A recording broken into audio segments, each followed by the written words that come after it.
We'll make a start. If anyone else joins us, that's fine. So we're looking at meaning of mitzvahs. Each week we're going to try and take a different mitzvah and try and understand the meaning of that mitzvah, bearing in mind the words of the Rambam, who set out to explain every single one of the mitzvot, and concluded that although we can and should try and discern the meaning of mitzvot, ultimately we can never truly understand the divine intellect, and therefore we can only estimate the actual meaning of it. As I said last time, in the Bereshit, there are very few mitzvot in the Sedras, and therefore we'll move around a little bit. I'll try and make a connection to the weekly Sedra. So this week we read about Abraham and Sarah's hospitality. Three strangers come and visit them. He invites them into the tent, and he asks Sarah to make bread or biscuits for them. In fact, it was matzah, whichever it's Pesach time.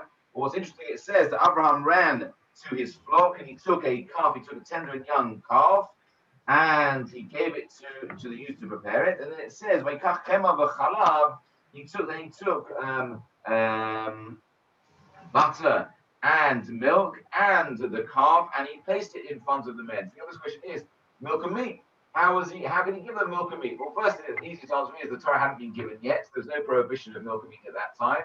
Second answer would be, although we would say that our ancestors actually kept the whole of the Torah even before it was given, but the Dasakenim actually says, no, he gave them the milky foods first in order so they could eat very quick, something very easy for them to digest, and then he gave them the meat afterwards. There's nothing wrong with that whatsoever. You don't have to wait after having milk before you eat meat. It's only the other way around. So I thought we'd look at the prohibition of eating milk and meat together. I'll share with you on the screen the sources.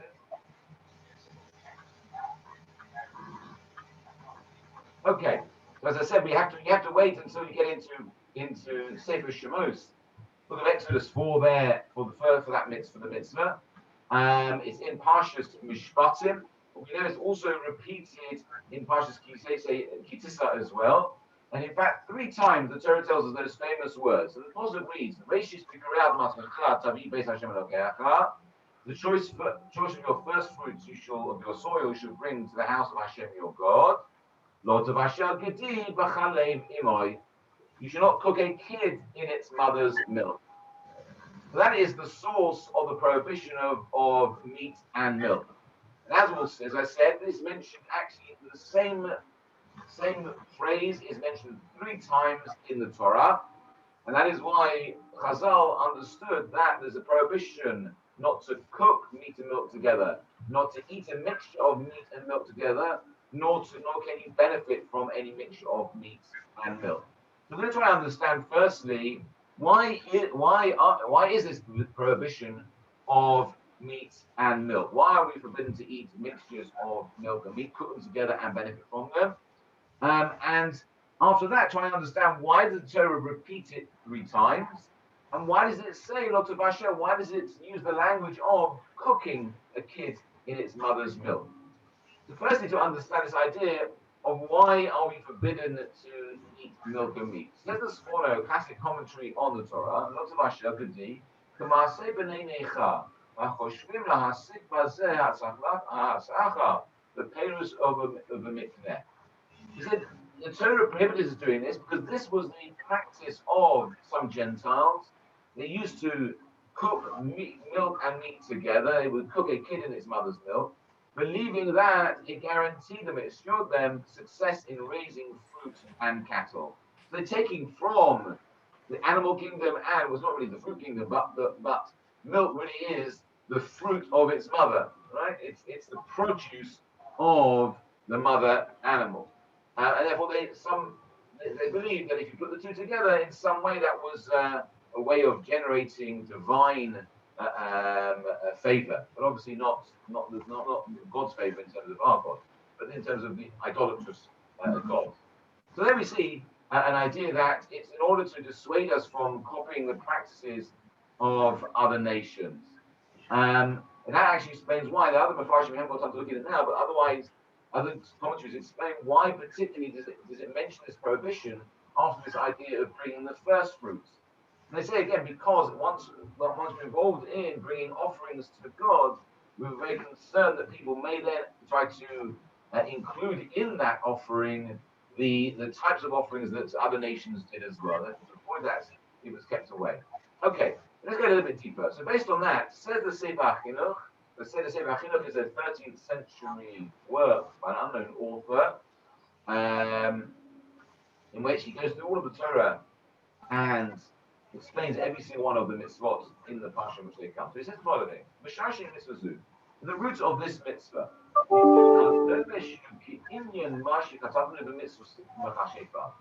is to understand the same reasoning for this mitzvah is what we wrote about about a previous mitzvah in relation to a witch. And so we know that the Torah prohibits witchcraft, divination, dabbling in the occult, or any type of black magic. All those things are forbidden. It says that this mitzvah of the prohibition of cooking and eating mother's milk shares the same root as the. Why?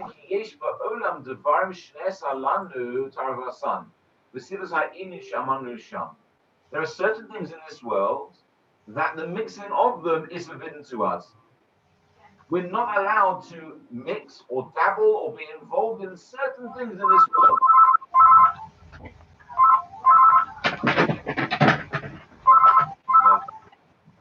Someone's phone's ringing. Okay, not mine. Okay, so that's the first thing. So he says, just like, and he writes, if we were to look back at this idea of witchcraft, it says that, yes, there are different forces and there are different possibilities in this world, but there are certain things we are not allowed to go near, mix in and get involved in. That's the same thing with milk and meat. Yes, we're allowed to enjoy milk, we're allowed to enjoy meat, but mixing of them, that is something we have to avoid. And he says, "Ve'efshar sheta'arugos habasa im hachalav k'maaseh habishul yeh sibas asuru min ha'yisod ha'du." He said it's possible that for the reason for the prohibition of mixing milk to milk through the process of cooking is from this foundation. So he's saying it's possible that the Torah prohibited us to cook meat and milk together based on this idea, the same idea of avoiding witchcraft is that there are certain things that we just have to avoid in this world. He says, and there's a small, perhaps, a proof for this. He says, perhaps we can understand. He says that maybe the proof to this is the fact that we're forbidden to mix these things even without eating them. So the Torah doesn't say you mustn't eat meat and milk together, although we're not allowed to, because the rabbis derived that. But the Torah says you mustn't cook them together. So even merely cooking them, merely just mixing them, is forbidden, not necessarily just eating them. So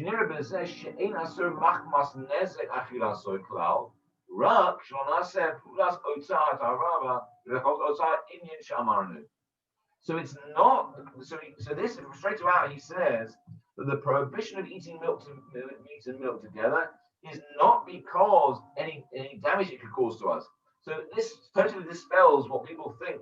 This is a hugely widely misconception that the laws of kashrut, including the prohibition of meat and milk, are somehow health laws. They are dietary laws that are there for our good, to promote good health. That is absolutely not the case. Yeah. Again, quite clearly we can see a proof to that because there are plenty of Jewish people who adhere strictly to the laws of kashrut who are very unhealthy. Similarly, there are many non-Jewish people who eat whatever it is they want to eat, the things that are forbidden to us, including meat and milk together, who are perfectly healthy. So to suggest that this prohibition of meat and milk and any of the laws of kashrut to do with health is a complete fallacy. So that's the first thing to see. This is not about physical health.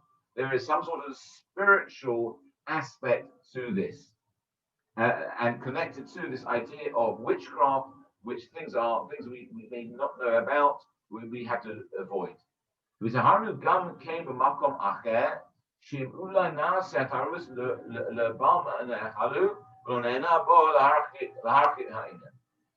Sefer says, so firstly we're told, don't cook it together, meaning even if you don't come to eat it, it's forbidden because it's about mixing them. However, we are then in another place, as we'll see in Parshas Ki Tisa, the prohibition is repeated, and from that we derive that not only mustn't you mix them, but you mustn't eat it. If you accidentally mix them together, you mustn't eat it. nor, even if you don't eat it, nor can you benefit from it. So there's something intrinsically forbidden about mixtures of meat and milk, regardless of whether you cooked it or whether regardless you ate it. You mustn't have any benefit from it whatsoever. And he says, "Zenema mitoch hadacha, v'adan anu tzarich yemei hamikabel." He says the truth is, he says, this is set out of duress, and we still need knowledge of the mystic, meaning we don't really to say there's some sort of mystical basis for the prohibition of mixing meat and milk is not wholly satisfying, because we still haven't really got to the root of why. What is it that's mystically problematic about this mixture? So he quotes the Rambam, the Maimonides. Rambam Zichrono Livracha, Kata Be'inyan Tam Acher. He writes about this in relation to another reason. Amma, he says, Yesh Ovdei Avodah Zorah, Ya'avdu Ma'aset Haruvas Basa Imachalav. Ulachen Harachiku HaTorah Osat Haruvas. He says, there are some idolaters that worship this act of mixing milk and meat and milk, and that is why the Torah distanced that mixture. But then he quotes a passage from Esther and says, he said, this is still not worthwhile for me. It's not totally satisfying to say, we don't really like saying the reason why the Torah prohibits something is because other nations do this. It's not completely, it doesn't really resonate totally with us to say, well, the reason why we can't do this is because other people do this. But the thing is, you can see the Sefer Chinuch here is struggling, and even the Rambam doesn't seem to go into much more detail than that to actually give us a reason for it. And there's some sort of mystical, Kabbalistic reason that the mixtures of milk and milk are prohibited. We can't necessarily totally understand that. And we'll develop that a little bit more further. We move on to the Chovos HaLevavos, who says this very quickly in his introduction, where he sets out the different types of mitzvahs that there are, mitzvahs that apply to us physically, and then mitzvahs that apply to us emotionally or spiritually. He says the second set are precepts received on the authority of revelation, meaning God revealed his will to us, which reason neither obligates nor rejects, such as the prohibition of milk and meat, shatnez, the wearing of garments of woven of wool and linen, flax, kalayim, the sewing of diverse seeds together, which is all forbidden, and similar precepts whose reason for being prohibited or obligatory is unknown to us. So, as we know, there are different types of mitzvahs that we have. There are mitzvahs which we call mishpatim, which is actually, ironically, the sedra that we just saw the prohibition in is Pashas Mishpatim, which sets out the rational laws. The laws that rabbis say, even if the Torah hadn't told us to do or not do, we would have discerned ourselves. So, for example, natural justice, not to oppress the widow, the orphan, the poor, the stranger.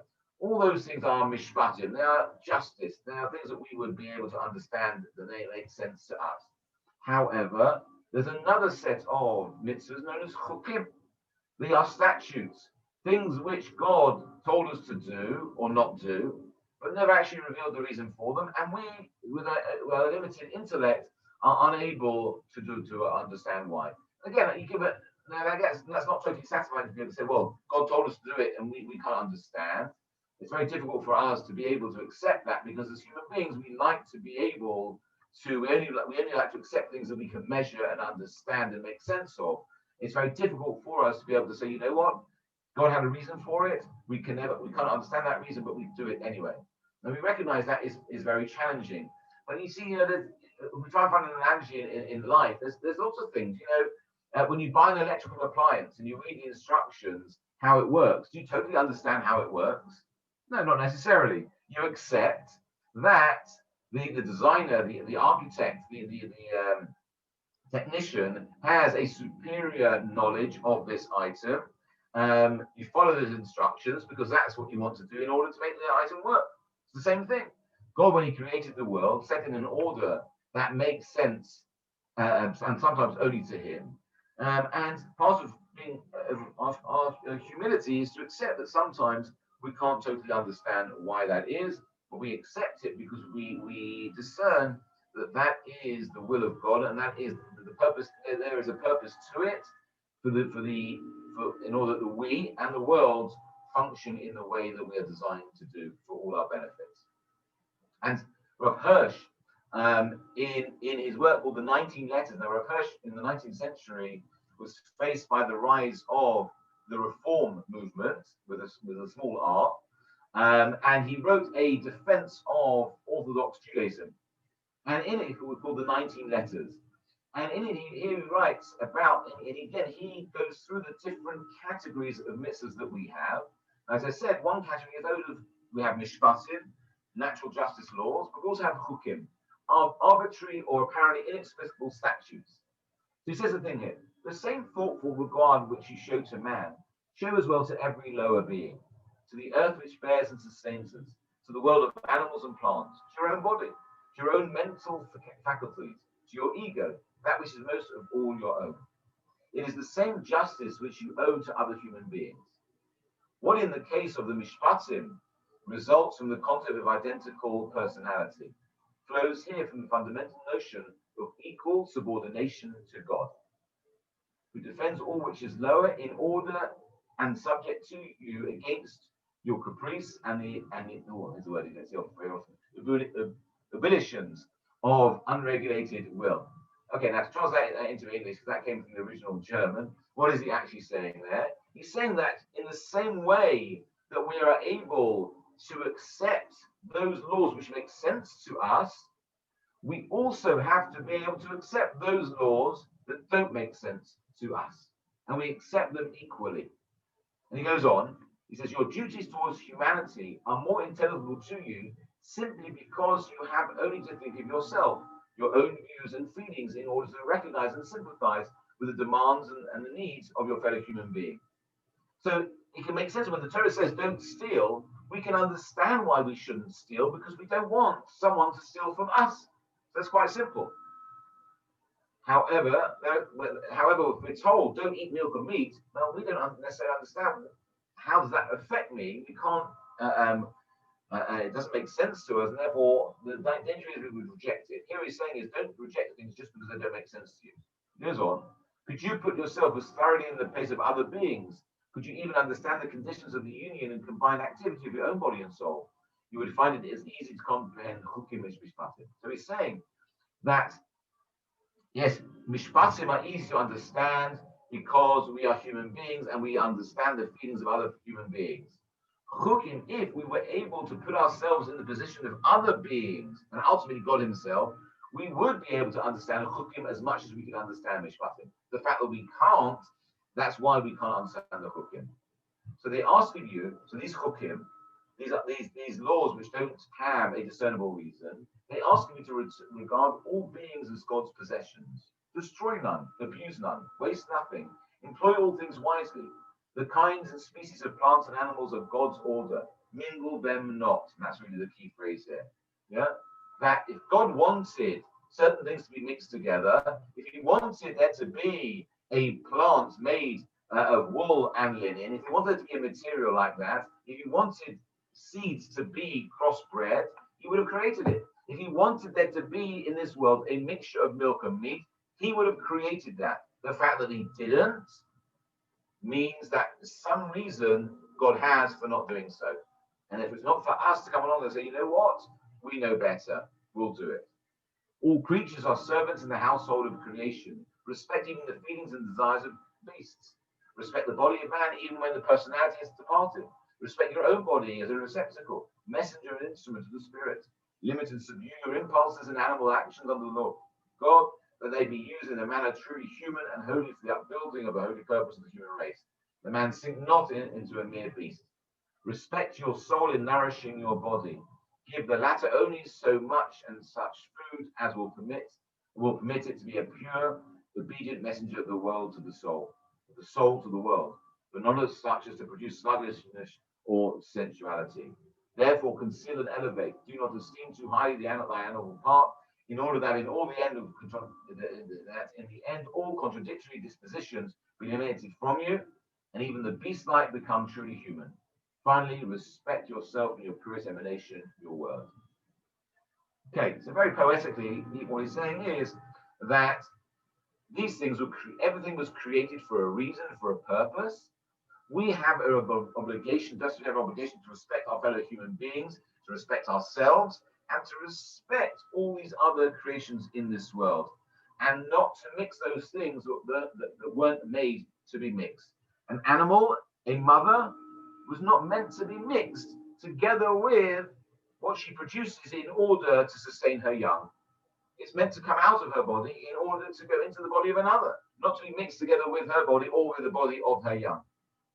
So that's Rav Hirsch, I think, very powerfully an idea behind the prohibition of mixing milk and meat.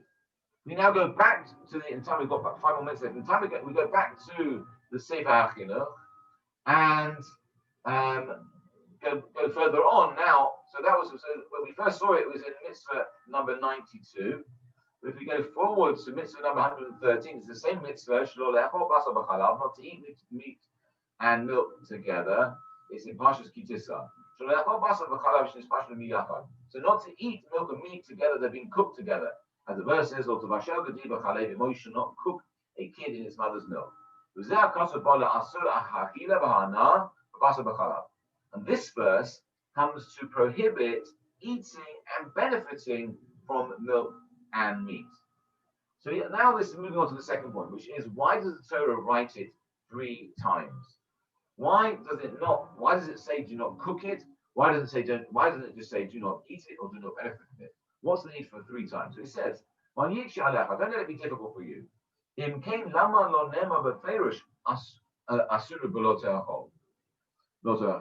Why didn't the Torah tell us explicitly not to eat meat and milk together? Why does it only say do not cook it together? And only say it in the language of cooking. If it meant don't eat, say don't eat. Why say don't cook 3 times? So he says, you can answer it in this way.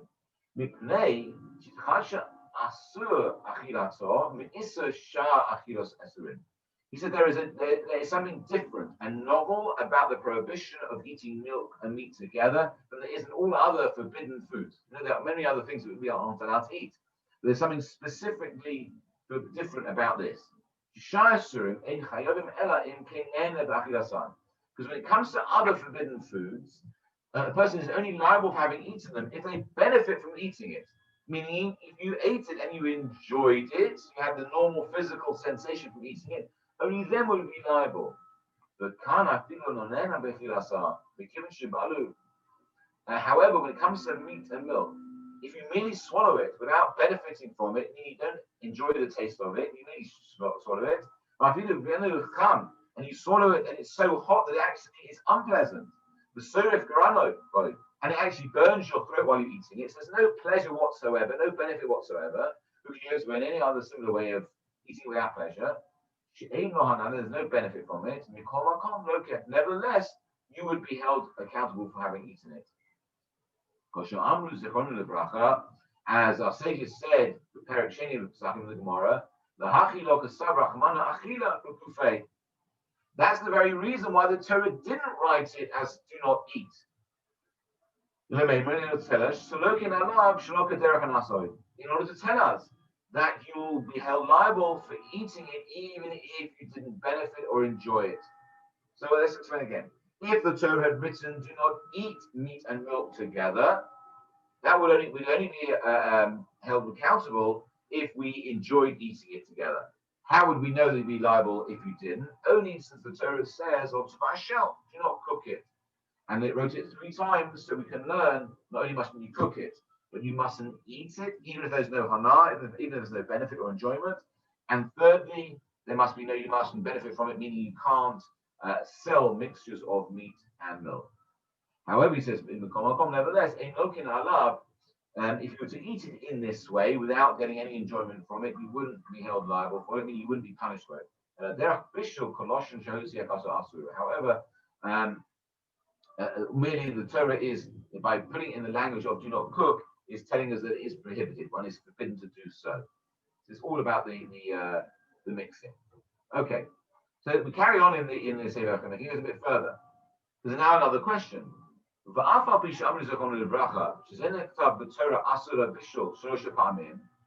He says that even though our sages, again in the Gemara in Chulin said that the Torah wrote it 3 times, the prohibition of cooking it, to lamed, so achila v'ism bishul b'azana, in order to teach us 3 things. That we mustn't eat it, we mustn't cook it, and we mustn't benefit from it. In Rolanu Limnos Becheshbon Halabim Ela Hashnayim. Having said that the Torah tells us 3 things about it that are forbidden, nevertheless, they still tell us that you'd only be liable on account of 2. We only count it as 2 prohibitions, cooking and eating. We don't count it as 3. Because the truth is that eating and benefiting are actually one and the same thing. They're synonymous with each other. As our sages say, also there, wherever the Torah says don't eat or not you don't have to eat it. It implies whether you eat it or whether you benefit from it. Because eating, the Torah refers to all types of benefit in the language of eating, because eating is the most obvious type of benefit. Because it is the most constant form of enjoyment, and it's something that's sort of necessary for a person. And when the Torah says that, and that's with every, and he quotes a verse in Shemos that talks about Aaron and the others and the elders who, when they have seen God, it says they ate and they drank. Now again, the commentators say that that's not literal. It means they enjoy, they experience physical enjoyment. So we are calling eating benefiting, but it doesn't necessarily mean the same. Okay, so having said that, we're left with a question. He says, if you then grab me and say to me, in pain, if that's the case, if we're only counting the prohibitions of eating and cooking, why did the Torah list it 3 times? We know the Torah only ever writes things that are necessary. Why write something a 3rd time when it appears to be unnecessary? So he answers the following. So this is the question. To write it twice would be sufficient. The Torah, all the Torah needs to say was, don't cook it and don't eat it. And from that we would say that there are 3 prohibitions of cooking, eating, and benefiting. Why do we need to write it 3 times? So he says, I can answer you the thing.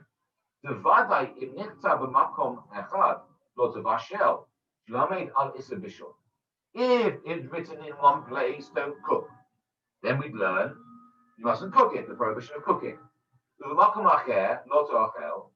And then the second place, in another place it would say don't eat it, which we know would include the prohibition of benefiting and eating, as we said. Logically, we wouldn't need to write it a 3rd time. If by knowing that when it says eating, it means also benefiting, we'll know there are 3 prohibitions. There's no need to write it a 3rd time. There's no need for any more.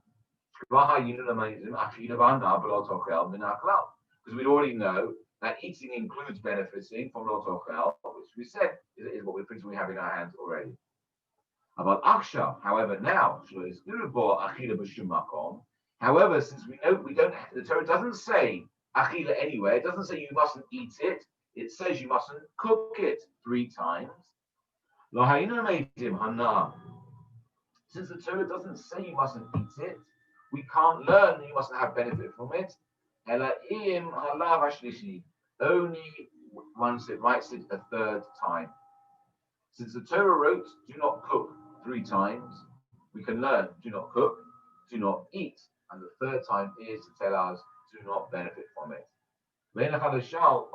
If you can't ask any further,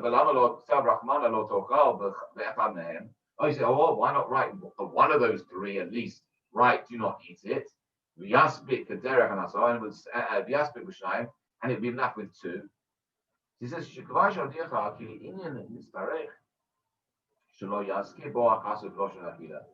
the truth is, we've explained that the Torah didn't need to mention it in the language of eating. Because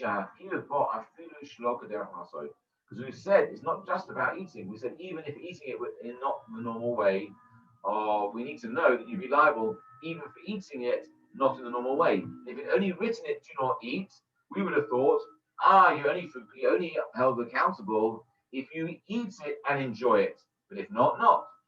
Therefore, we couldn't write it as do not eat, but only as do not cook. From that, we can derive do not cook, do not eat, even if you don't enjoy it and don't have benefit. So the Madnu Me'atzad, Ki Masha Amritu from the Rav, as the sages said, Chad la'asu achila, Chad la'asu le'anav, Chad la'asu bishul. And therefore, that's why our sages say it's written once to tell us the prohibition of eating it, once to tell us the prohibition of benefiting from it, and once to tell us the prohibition of benefiting from it. But it's not to come and tell us the third prohibition, but only to tell us that we mustn't have benefit from it. Okay, so let's bring us back to the beginning. So the Torah says, do not cook a kid in its mother's milk.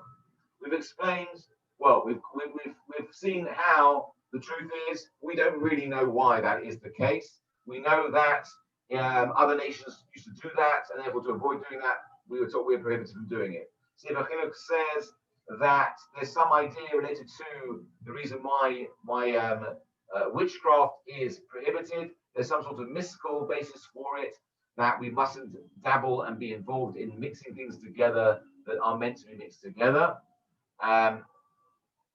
Says the juice of the heart that there are certain things which we just have to accept that are revealed to us that we can't understand.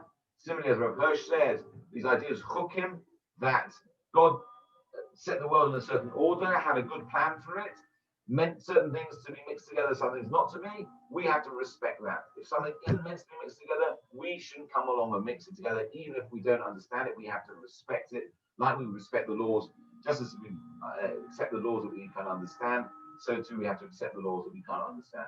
And then thirdly, we saw that the reason why the Torah writes it 3 times is in order that we can understand, and the reason why it writes it as do not cook it is in order that we can learn that there's a prohibition of cooking it, there's a prohibition of eating it even if you don't enjoy it or have any benefit from it, and there's a third prohibition of having any benefit from it whatsoever. Okay, so there we have it. Some reasons behind the meaning of mitzvahs of meat and milk. Okay, we'll stop there. Any observations, comments, disagreements?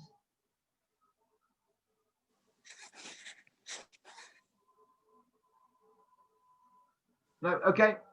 Keep well, everybody. Please God. Next week we'll have another. Next Wednesday, same time, 12:30, we'll have another mitzvah to understand the meaning of. Keep well, take care. Thanks very much.